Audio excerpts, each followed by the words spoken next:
Shalom Vracha, chers amis, on se retrouve pour l'étude et la lecture de notre Haftara de la semaine. Nous sommes dans l'Haftara de Vaera. Comme on l'explique toujours lorsqu'on commente une Haftara, il y a toujours un rapport très intime entre le texte de la Haftara, qui est tiré des prophètes, et le texte de la Paracha, donc, qui est le Chumash, qui vient d'Akadosh Baruch Hu. D'accord ? La Haftara donc, de cette semaine, on la trouve dans le chapitre de Ézéchiel, chapitre 28. Chapitre 28, et la prophétie constituant cette Haftara se situe dans la 10e année d'un roi qui s'appelait Tzidkiyahu. Le roi Tzidkiyahu, le 10e mois, le 12 du mois, plus exactement, et nous sommes le 12 Tevet de l'année 3337, c'est-à-dire un an avant la destruction du Beth Amikdash. Akadosh Baruch Hu va annoncer à Yecheskel, le prophète, la destruction de l'Égypte et l'exil de cette nation. Le pharaon, dans cette Haftara, que nous allons lire dans quelques minutes, est comparé à un gros poisson qui baigne dans le Nil, et les autres Égyptiens sont comparés à des petits poissons. Comme c'est marqué, Kohamar Adonai Ineni Alecha Paro Meler Mitzraim. Ouais.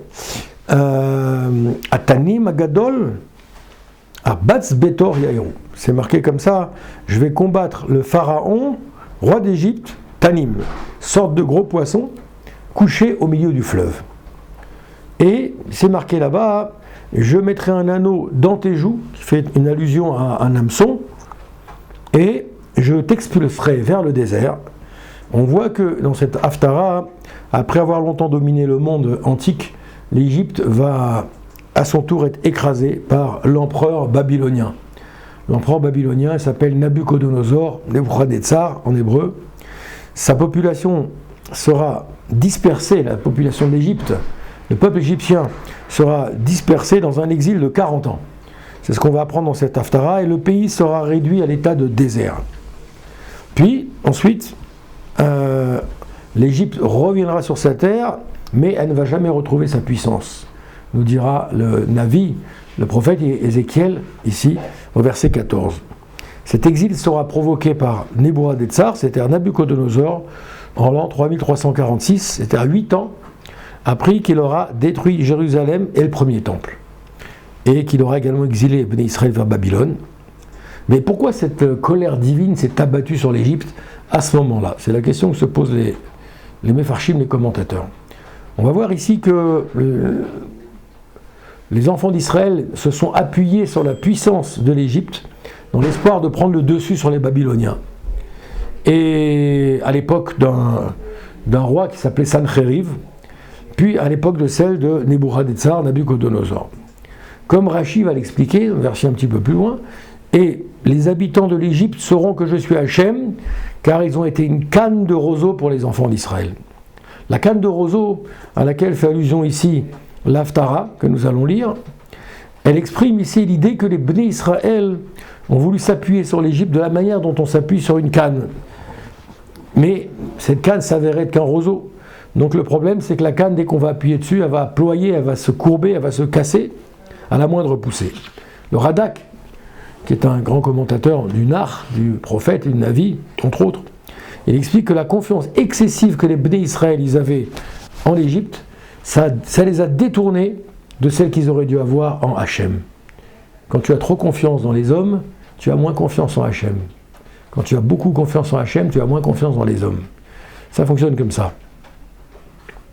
Jusqu'à la destruction du Beth Amikdash, les Bnei Israël vivaient en très bons termes avec l'Égypte, avec laquelle ils avaient même contracté une alliance. On va voir ça un petit peu dans l'histoire. Au cas où un des pays était attaqué, l'autre venait en aide. Si l'Égypte était attaquée, c'est Israël qui venait en aide. Si Israël était attaqué, l'Égypte venait en aide. Comme ça fonctionnait.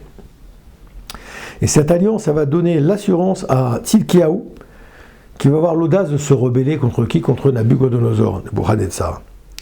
Et donc, Sefer Toldot Aram, il rapporte que lorsque Pharaon a pris la nouvelle du siège de Jérusalem, il était très soucieux du respect de son alliance, il envoya des bateaux de guerre en direction d'Israël. Et donc Hachem, il a fait flotter sur l'eau, d'accord, en pleine mer, des formes qui rappelaient un petit peu les cadavres humains. Et les Égyptiens, ils ont eu peur. Ils se sont dit, c'est certainement nos ancêtres qui ont été massacrés, qui ont été noyés. Et donc, ils ont dit, on va rebrousser chemin. Et ils ont rebroussé chemin, c'est ce qui s'est passé. On va voir qu'il est remarquable de constater qu'Akadosh Baruch Hu, il a attendu plusieurs siècles avant de punir l'Égypte de l'asservissement qu'elle avait fait subir au Bnei Israël, ce qu'on est en train de lire dans les parachutes maintenant. L'Égypte va être punie plusieurs centaines d'années après. Ouais. Et donc Rachid explique que les 40 ans d'exil, ils correspondent au fait que l'Égypte, à l'époque de Yosef, elle aurait dû subir la famine pendant 42 ans. En effet, le rêve de Pharaon, il est répété à 3 fois, à 3 reprises dans la parashat Miketz. Une première fois lors du rêve lui-même, une deuxième fois dans le récit qu'il en fait à Yosef, et une troisième fois au cours de l'explication donnée par celui-ci. Oui. Et il aura donc fallu multiplier par 3 les 14 années de famine représentées par les 7 vaches fameuses 7 vaches maigres et les 7 épis décharnés. Soit un total de 42 ans, vous imaginez. À l'époque de Yosef, l'Égypte, elle a eu à traverser 2 années de famine. Et Yosef Hatzadik, il s'est interrompu à l'arrivée d'Yaakov, et donc il resta donc 40 ans. Et Hachem, il a fait acquitter à l'époque de Nebuchadnezzar, en laissant à l'Égypte 40 ans dans la désolation.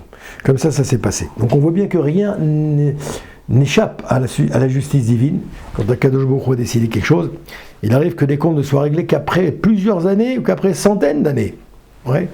Et donc on en déduit que la Rahmanout, l'indulgence divine, la bonté de Dieu, par le biais de la Teshuvah, elle agrée également malgré tout, elle accepte malgré tout d'effacer, dès que la personne, d'effacer toutes les dettes en vérité contractées par nos fautes et qui sont inscrites dans le ciel, avec une encre normalement indélébile.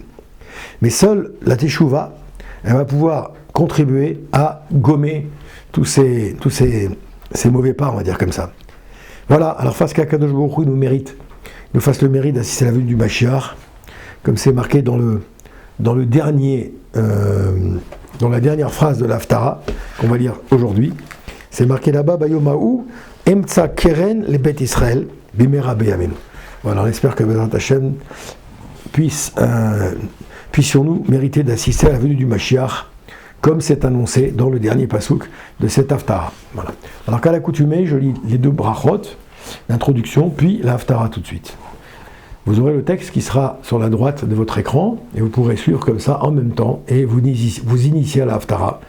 C'est valable pour des jeunes, c'est valable pour des moins jeunes. Tout celui qui veut s'initier à la lecture de la Haftara, comme on l'a dit, va s'appuyer sur une canne.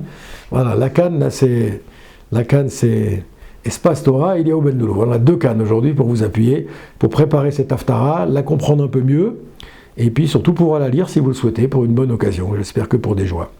Voilà. Baruch ata Adonai, Eloheinu melech haolam, asher bacha b'nvi'im tovim, ורצה בדברי הנאמרים לאמת. ברוך אתה אדוני הבוחר בתורה ומשה עבדו בישראל עמו ובנביאי האמת והצדק. כה אמר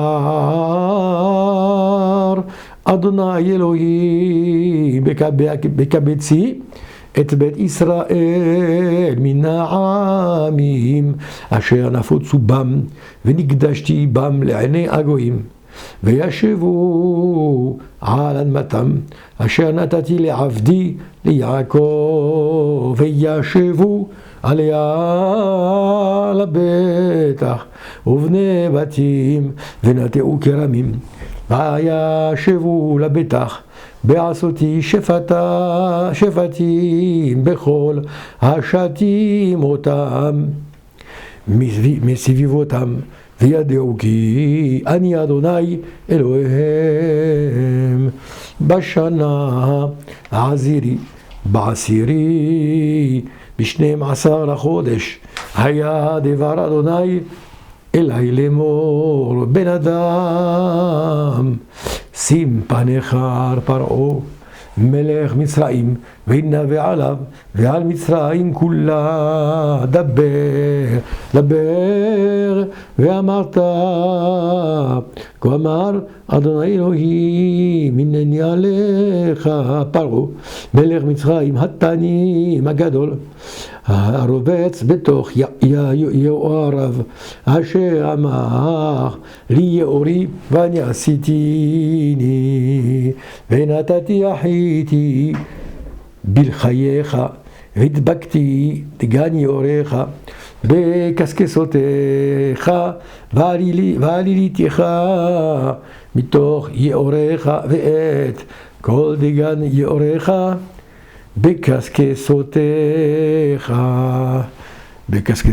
תדבק, ונטשתיך המדברר אותך, ואת כל דגת יאוריך על פני השדה תיפול לא תאסף ולא תקבץ לחיית הארץ, ולעוג השמיים נתתי לך לאוכלה, וידעו כל יושבי מצרים כי אני אדוני יען היותם משכנת קנה לבית אבי ישראל, ותופסים בך בכף תירוץ ובקעת להם כל כתב ובשענם עליך תשבר, ועמדת להם כל מוצניים. לכן כה אמר אדוני אלוהים, הנני מביא עלייך חרב, והכרתי ממך אדם ובהמה, והייתה ארץ מצרים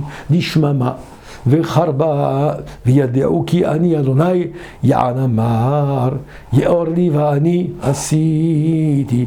לכן הנה אליך ואל יאוריך, ונתתי את ארץ מצרים לחרבות, חורב שממה ממגדול סבנה ועל גבול כוש, לא תעבור בה רגל אדם ורגל בהמה, לא תעבור בה ולא תשב 40 שנה. ונתתי את ארץ מצרים שממה בתוך ארצות נשמות ועריה, בתוך ערים מחורבות תהיינה שממה 40 שנה. ואפיצותי את מצרים בבגדים וזרעתי בארצות, כי כה אמר אדוני אלוהים, מקץ 40 שנה אקבץ את מצרים מן העמים אשר נפוצו שמה, ושבתי את שבות מצרים, והשיבותי אותם ארץ פטרוס, על ארץ מכורתם, ויהיו שם מלאכה שפלה. מן הממלוכה תהיה שפלה, ולא תתנשא עוד על הגויים, והמעטים לבלתי רדות בגויים, ולא יהיו עוד לבית ישראל למטבח מזכיר עוון בפנותם אחריהם, וידעו כי אני אדוני אלוהי. ויהי ב27 שנה בראשון באחד לחודש היה דבר אדוני אלי לאמור, בך אדם נבוכדנצר מלך בבל הערים את אדם נבוכדנצר מלך בבל, העביד את חילו עבודה גדולה, אל יוצר כל ראש מוקרא וכל כתף מרוטה ושכר, לא היה לו ולחלו מצוות על העבודה אשר עבד עליה. לכן כה אמר אדוני אלוהים, הנני נותן לנבוכדנצר מלך בבל את ארץ מצרים, ונשא המונה ושלל שללה, בזז ביזה, והייתה שכר לכלו פעולתו אשר עבר בה. נתתי לו את ארץ מצרים אשר עשו לי נאום אדוני אלוהי ביום ההוא הצמיח קרן לבית ישראל ולך אתן פתחון פה בתוכם וידעו כי אני אדוני גואלנו אדוני צבאות שמו קדוש ישראל. אז שבת שלום לכולם, ברכה והצלחה.